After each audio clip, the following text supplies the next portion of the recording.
You know, today Robin and I were talking about the 4 keys to a successful retirement, and you know, we talked about mental and physical, and you know, the older you get, the more you lose your physical, and so eventually if you had to have long-term care, how do you pay for it? But I want to frame that up a little bit differently. I want to talk about protecting your assets, because the cost of care today is anywhere from $7,000 to $9,000 a month. And so if you're an individual who's 60 years of age, 50 years of age, we're not worried about what it costs today. We're worried about what it's going to cost 20 years from today. So imagine the inflation rate we've seen on that has been much higher than our traditional 3% inflation rate. So many people have asked us, should we buy long-term care insurance? So I want to talk about some options that you have. But first, I want to talk about long-term care. It usually covers all or part of assisted living. Okay, so a lot of people think it's just in a long-term care facility. Not necessarily. Assisted living, in-home care.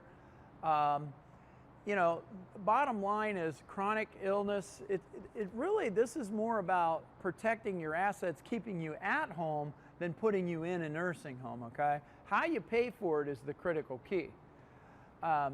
Private insurance available really to anybody who can afford to pay for it. Now, it's not right for everyone. We'll talk about that. Long-term care insurance offers more flexibility and options than Medicaid does. And again, each facility has so many approved Medicaid beds, so if the place you were ideally wanting to go doesn't have a Medicaid bed, they could tell you no unless you're private payer insurance. All right, so there's 4 options. The types of insurance, again, important to high level here. Number 1 is your traditional long-term care insurance. Number 2 is your hybrid long-term care. We call this asset-based long-term care. The third item is life insurance. So a lot of people ask us, geez, Bill, should we have life insurance? Well, there is a feasibility of life insurance where you can spend the death benefit on long-term care. Number 4 is you do nothing. So it's, most people are going to be one of these 4, and it depends on your assets and a number of things. But there's 5 key areas to a comprehensive plan.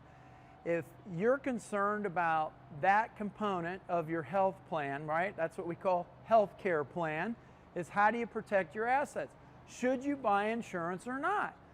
You know what? The answer to that simply depends on your assets, how much you need to draw from that portfolio. It's not just a single decision based on how much care costs. The decision is really should be based around an entire comprehensive financial plan, which is exactly what we're going to be able to help you with. We created a retirement tune-up financial review, and that is designed to look at all 5 of those areas and help you build a comprehensive plan. It can lead to that. By the way, whether you have no plan at all, an average plan, or above average, it can help you go to that next level. Call, ask for it by name. It's called the Retirement Tune-Up Financial Review. It's easy to get. Call me, 800-878-6223, and I will set you up with one of my fiduciary financial advisors who will help you build a comprehensive plan. Again, 800-878-6223, or visit me online, wasmithfinancial.com.